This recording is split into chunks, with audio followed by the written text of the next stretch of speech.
Sunday morning, 10 after 10 here on the East Coast, December 21st, 2025.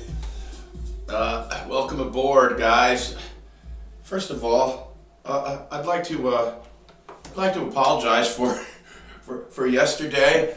If I was just a little happy on the air after our Miami Hurricanes defeated Texas A&M 10-3, and we did a post game for the Canes last night or late afternoon yesterday. And we were obviously a little altered from some refreshments yesterday on the air. I hope everybody had some fun with that. We did give out some good info and had some fun. We were excited about the Miami Hurricanes' victory, their first trip to the college football playoffs in its 12-year existence, and now moving on to the Cotton Bowl on New Year's Eve, 7:30 against Ohio State, one of the last 8 teams standing. So, I will say this. One thing we did learn, and we did touch on Bama defeating Oklahoma 34-24. I do want to give a shout out to Coach Kalen DeBoer and the Crimson Tide. Being down 17-0 in hostile territory, most teams would have just packed it in and that would have been it. Granted, Oklahoma did help them a little bit with a muff punt, but after that pick six to tie the game, Oklahoma kids got real tight and the Bama defense balled out. They ran the ball well, and they threw the ball well with Ty Simpson. And they just basically played a mistake-free football from that point forward. From 17-0 on, after Simpson throws a touchdown pass to get to 17-7, the muff punt, even though they didn't do anything with it, Alabama kicked a field goal at 17-10. From that point on, they played perfect football. I mean, let's face it. They outscored, from the first quarter on, after going down 17-0, they outscored Oklahoma 34-7 the rest of the way. But after that 17-10 mark, they really played buttoned-up, mistake-free football. Kudos to Alabama. And, I've heard a lot of Notre Dame people chirping. I guess Bama proved they belong, didn't they? They proved they belong with the strength of schedule they play every year, and just chalk that up to another one of their impressive wins. Tennessee, Vanderbilt, at Georgia, at Oklahoma. I mean, there's no doubt Bama belong. Now, speaking of who doesn't belong, these Power 5 teams, they've got to go. Nobody needed to see what we saw yesterday. Listen, after watching the Miami-Texas A&M game, which was a defensive battle, one when Bryce Fitzgerald gets his second interception in the end zone, I'm going to tell you one thing, though. Those Texas A&M kids, they learned a valuable lesson. Don't run your mouths if you can't cash the check. Don't run your mouths. The members of the offensive line and one of their running backs, the kid Zune, his name was, the offensive lineman, said Ruben Bain wasn't a threat. It wasn't a threat? How's 3 sacks and a blocked field goal and 4 tackles? Blew up your entire freaking offensive line and your entire offense. Wasn't a threat? And Bain made note of that in the post-game press conference. He even had the kid on his cell phone, his comments. He saved them. Never give your opponents any extra fuel. A valuable lesson learned by a young kid running his mouth. Never give your opponents any extra ammunition. Especially not a team that's got NFL defensive linemen. A&M played one of the softer schedules in the SEC. Somehow they dodged Ole Miss and Georgia and Bama, and it showed because they were not prepared for the front seven of Miami. They weren't prepared for the offensive line of Miami, as Miami ran for 200 yards. I mean, Miami only had 300 yards of total offense because they only threw the ball for 103 yards. But, Beck was 14 of 20, touchdown pass, no mistakes. The winds were 50 to 60 mile an hour. You could barely kick a field goal, and throwing was a challenge. I already went over that last night in my festive state. But you know what? They held Bama, they held Texas A&M to 86 yards rushing and 237 yards passing. And I'll tell you what, probably 70 of those 237 were on the last drive of the game that culminated in an interception because they drove from the 16-yard line right into the red zone before Reed was picked off by Fitzgerald. But that was the good of the college football playoff. The Bama-Oklahoma game and the Miami-Texas A&M game. Here was the bad. And I'm going to tell you right now, we can't have any more of this. Okay, now, Oregon defeats James Madison 51-34. Okay, but you guys know that this wasn't even that close. I turned this game off when it was like 48-20. It was 48-20 in the fourth quarter. And the whole nation was flipping their sets. Probably sooner than that. It was 48-13 at one point, Oregon. This game was not even competitive. It looked like a high school team playing a college game. We don't need to see that anymore. And you know what? The Ole Miss game was the same way. I don't even have to get into it. Yeah, Dante Moore balled out. Every player on Oregon had massive stat lines because, the competition. Ole Miss 41-10 over Tulane. Yeah, do you want the stats? Should I even bother? We don't need this. We don't need this. Yeah, okay. Chambliss was 23 of 29, 282, one touchdown, no picks. They even put the backup in, and he was 4 for 5 for 64 yards. They were pulling their players in the fourth quarter to put freshmen in. That's not the college football playoffs. 41-10, Ole Miss embarrasses Tulane. The game was never competitive, and that 51-34 score in the Oregon James Madison's game, it wasn't even that competitive. Those are 2 garbage touchdowns after Oregon had pulled all their starting players. Got to get rid of that. I'm going to tell you, my friend, who I mentioned on the air, he had a great idea. Play in games for the final 2 slots if you want to give Power 5 teams a chance. 11 plays 14 and 12 plays 13. So, for instance, this year it would have been, let's say Texas was 11. They would have played 14 James Madison in a playoff game, and 11 Notre Dame would play 14, and 12 Texas would play 13th ranked Tulane. Whoever's at the bottom 2 of the big schools, they could play the 2 Power 5 schools for those last 2 slots. And the Power 5 schools will never win, so that solves your problem. This way you'll have the 12 best teams. That's for those 2 that don't want to extend it to 16. You could literally just do that, and that would solve the problem. I'm actually for 16. You can do the same thing with the bottom 2 teams at a 16-team bracket as well. All right. So, we had a hot first week of the college football playoffs. Yesterday, we gave you Ole Miss, Oregon teaser on the air. We gave you the Canes and Bama in a teaser on the air. We gave you Oregon minus 20.5. They screwed us because they gave the backdoor cover up. They screwed us, but you got them in the teaser. And I also gave out Bama straight on the socials Friday night. I gave out Bama straight. And obviously they were 1.5 and they won. So we went 3-1 into college football. And we started the week 30, 28-2. We are now 33, 29-2 after a 3-1. A 3-1 week. 33, 29-2 in college. 4 games over the mark now in college. Let's see if we can get our pro game back swinging. We are now, after giving out the Bears last night, let's get to the NFL. We did give out the Chicago Bears yesterday, minus 1.5. That is a winner. That now improves our getting a little hotter. We went 5-4 last week. I'm sorry, 6-4. We went 5-4 last week, and we are right. We went 4-4 on Sunday. We went 1-0 on Monday night. when we gave you the Steelers.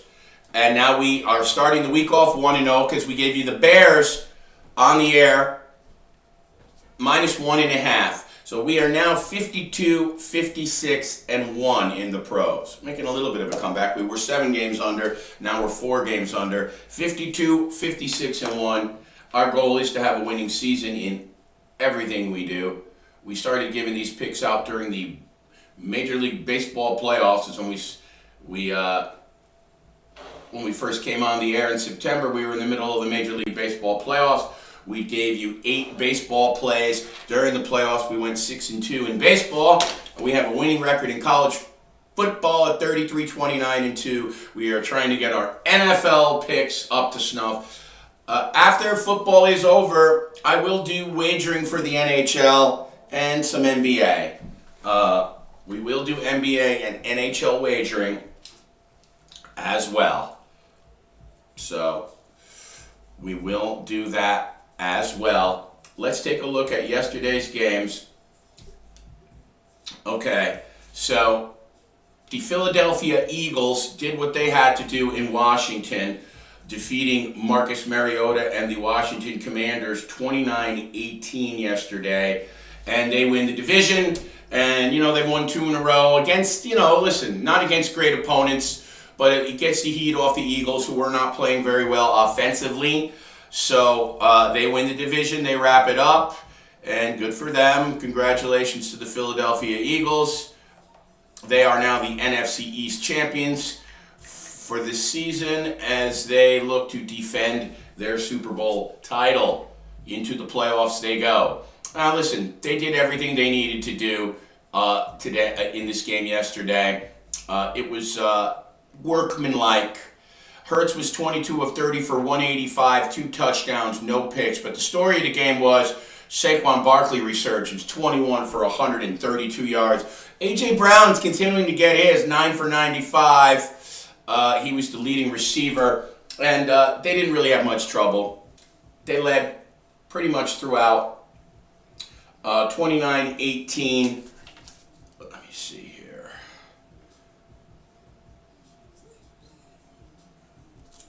I gotta tell you what, time for readers for your guy here.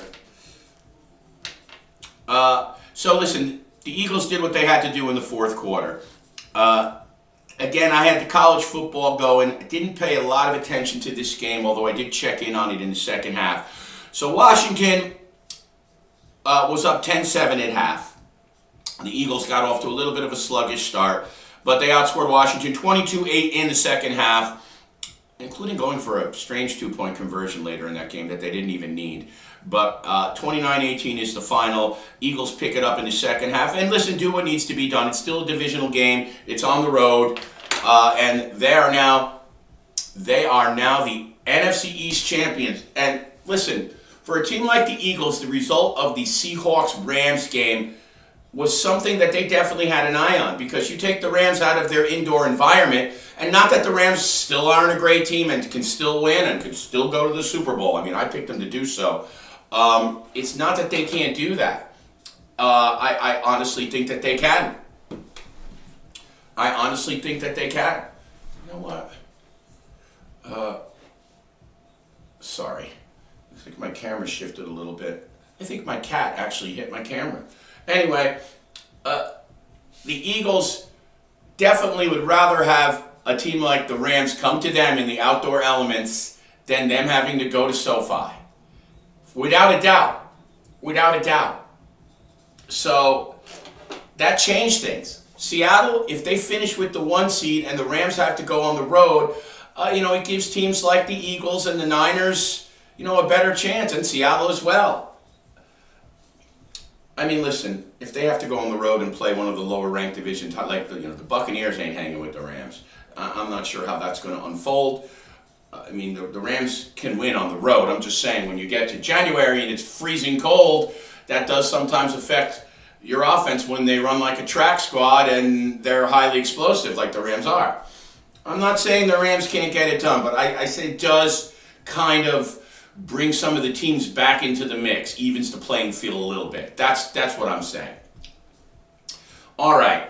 this game was a big game. The Chicago Bears come from behind to, all but wrap up the division. They would have to collapse. They'd have to lose their last 2 games to blow the NFC North. The Bears improved to 11-4. The Packers are now 9-5-1. After the Packers, who were up in this game 16-6, lose 22-16. The Packers blow a fourth quarter 16-6 lead, and they lose 22-16. Now, Jordan Love left this game with an injury, okay?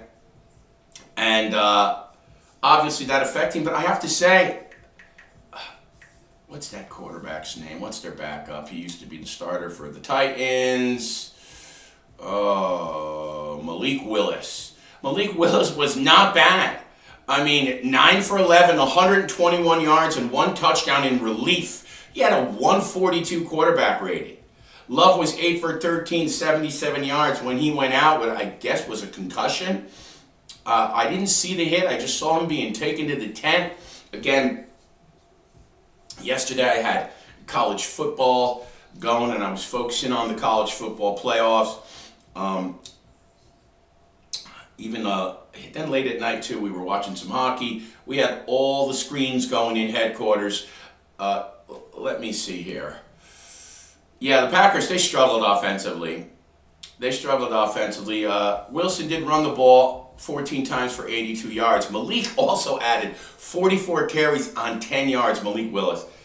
You know what? He played very good in relief of Young. Jacobs didn't look healthy. He was 12 for 36, but gee whiz, when you add it all up, the Packers did run for 170 yards. And they did have control of the game in the fourth quarter, 16-6, until Caleb brought them back. 19 of 34, 250 yards, 2 touchdowns, and Swift had 58 yards on 13 carries. Najee had 9 for 50. They also ran the ball well, 150 yards rushing total as a team. DJ Moore had 5 catches for 97 yards, including the game-winning touchdown bomb in overtime. And this was a freaking chuck by Caleb Williams. A big come from behind, huge win for the Bears. They couldn't get swept by the Packers. It would kill them in tiebreakers. But now they essentially have they're 11-4, they're 9-5-1. They have a game and a half lead with 2 games to play. So, big win for the Chicago Bears. Who had the Chicago Bears being a top 1 or 2 seed on your dance card going into this season? Not me. Not me. All right. So that wraps up yesterday's NFL action. Let's get to today's action. We got a good day of NFL football. I know a lot of you guys are getting ready for Christmas. You're probably running and getting your last minute. You're probably getting your last minute Christmas gifts and cards and running through all this hustle and bustle. Oh my God, it's so annoying. So annoying. The traffic yesterday was a nightmare around here, I'll say. But listen, you know what? It's the season of giving, and I'm going to try to give to you some winning picks in the NFL. At least definitely trying to improve our standing, get this sucker back over 500 here. Today at 1 o'clock. Oh, by the way, my football Sunday will be interrupted because I have to go to a family Christmas party today. Oh, dear Lord. Cheers to you families out there that know not to have family parties on football Sunday. Well, we'll have some TVs on there, and we'll all have our YouTube Red Zone channel on our phones, so it is what it is. It's the Christmas season. All right, the Bills travel to Cleveland today. The Cleveland Browns, who again will be led by Shedeur Sanders, the 10-4 Bills at the 3-11 Browns. The Bills are a 10.5 point choice in this game. The Jets travel to New Orleans. Tyler Shuck hasn't been terrible since replacing Spencer Rattler. The Saints were 0-7 when they made the switch, and quietly, Tyler Shuck has gone 4-3 as a starter. The Saints are 4-10. He has not played badly, and he is making a case to be the Saints starter for next year. The 3-11 Jets at the 4-10 Saints. That's also a 1 o'clock start. The Saints are 6.5-point favorites. The Minnesota Vikings travel to the New York Football Giants.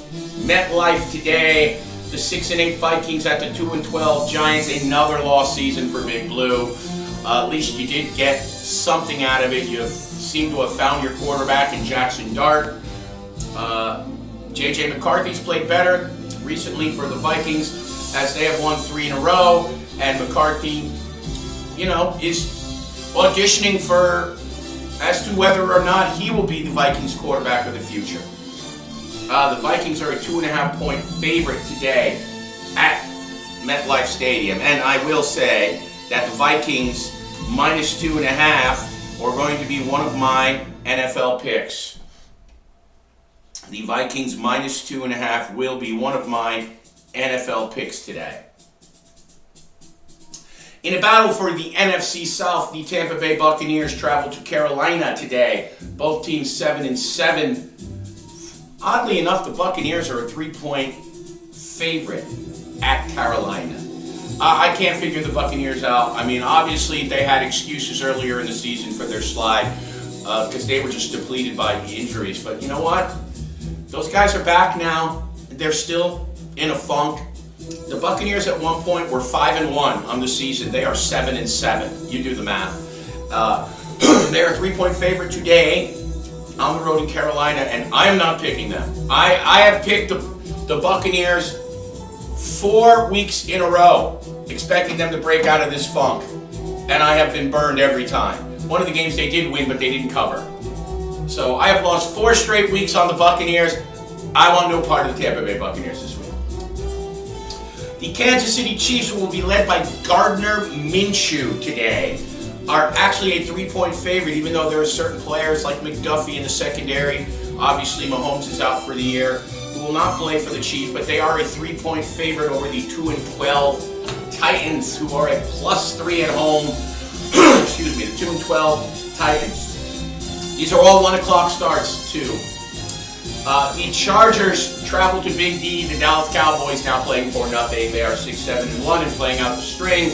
The Los Angeles Chargers still have a chance for high seeding. They are 10-4. They are a 1.5-point underdog in Dallas. Dallas is minus 1.5. Today at 1 o'clock, the Cincinnati Bengals travel to Hard Rock Stadium. The buzz still all abuzz in South Florida after the Miami Hurricanes advanced in the college football playoffs yesterday.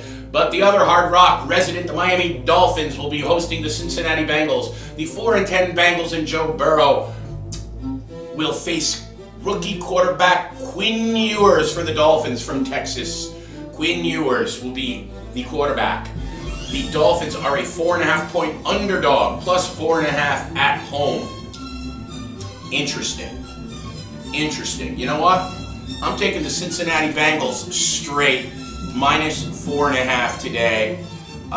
You're playing a rookie quarterback for the first time. Joe Burrow and Jamar Chase and company, even though they're 4-10, they were humiliated last week. I expect them to bounce back in a big way.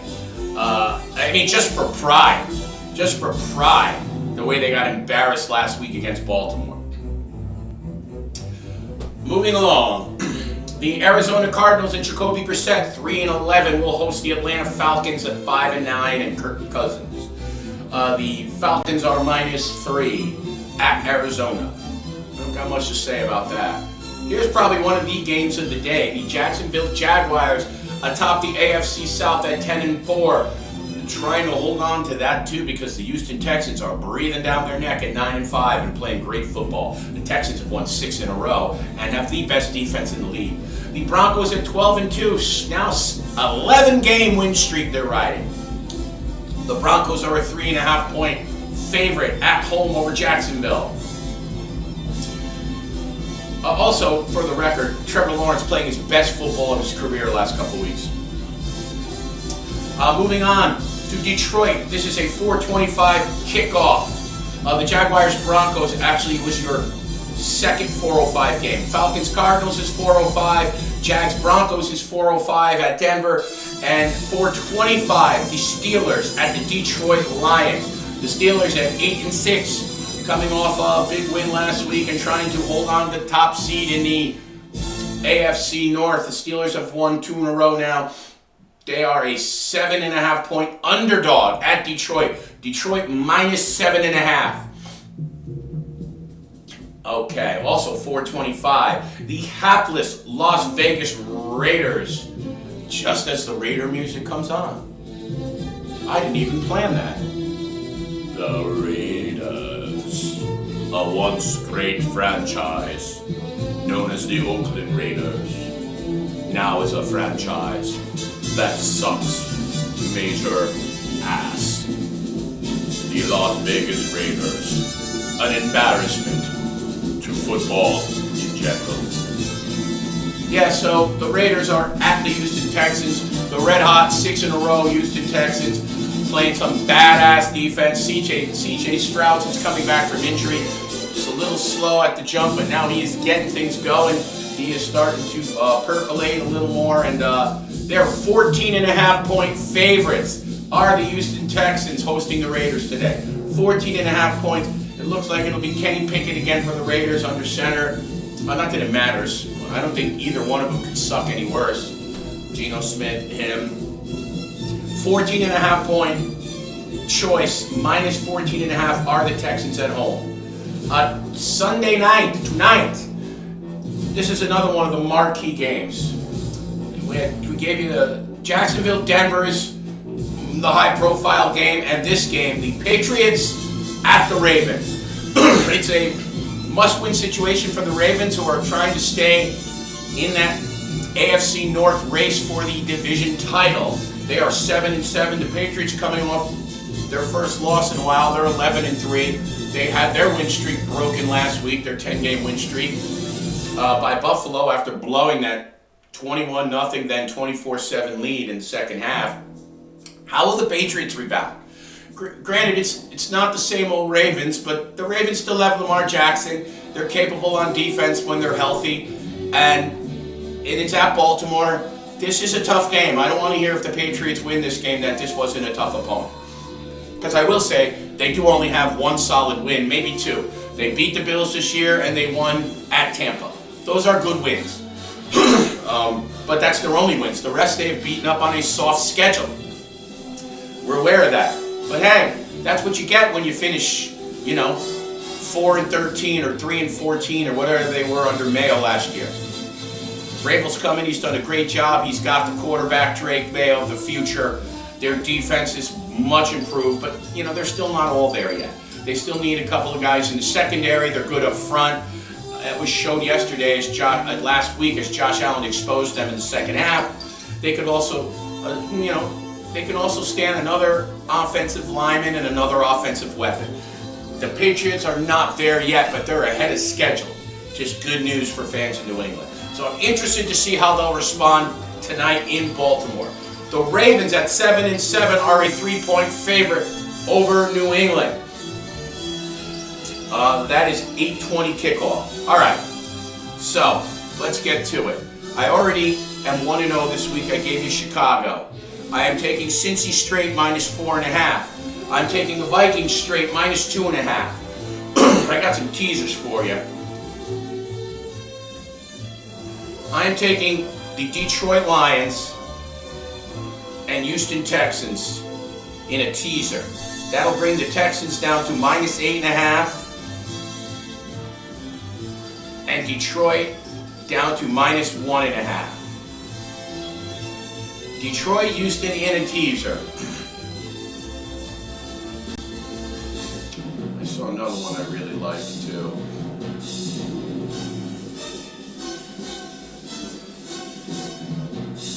What was the other one?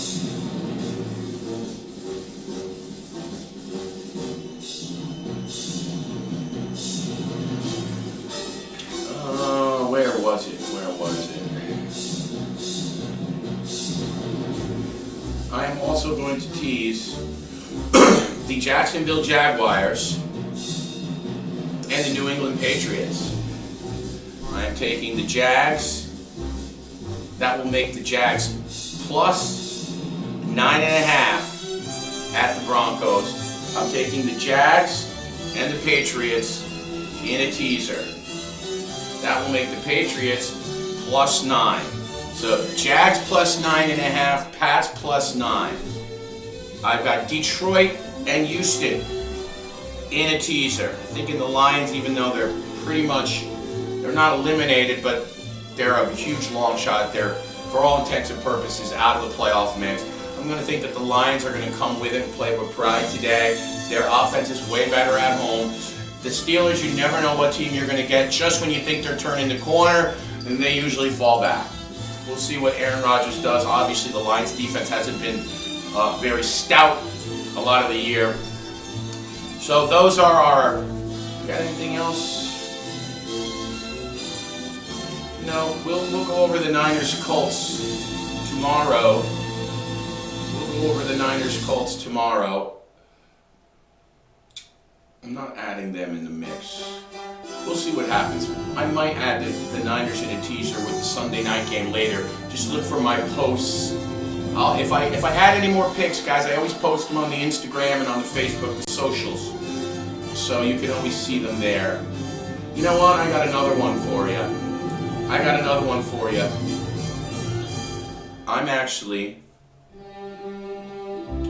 I'm going to take the Cardinals at home plus 3.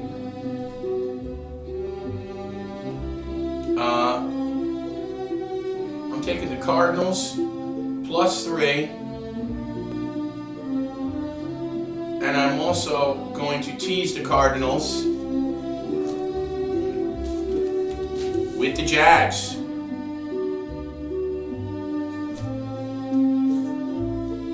I think that the Broncos are going to have... I still think the Broncos are going to win this game in a close game at home, but I think they're going to have a little bit of letdown coming off their huge win over Green Bay. So I don't like to put two teams in the same pairing, but I am taking the Cards plus 9 and the Jags plus 9.5. All right, so we have a Cards-Jags teaser, a Jags-Pats teaser, Cincy straight 4.5, Vikings straight minus 2.5. Cards straight plus 3, Detroit and Houston in a teaser. That's 1, 2, 3, 4, 5, 6 NFL picks. A little bit overboard again. I'm trying to get that record over 500, back to 500. That's it for us. I got to get going. Unfortunately for me, I have some emergency work calls to attend to, and then I have to rush to a Christmas party. So for our family, unfortunately, my NFL Sunday will be slightly interrupted. But I wish you guys a great football Sunday. We'll be back on Monday evening, like always, at 6:30. And then I'll wish you guys all Merry Christmas and all that love after that, because you will see me on Monday evening at 6:30. You guys have a great day. I'm Billy DiNapoli. Thank you for watching the North American Sports Report. Please like and follow us on Facebook, and please subscribe to our YouTube channel, the North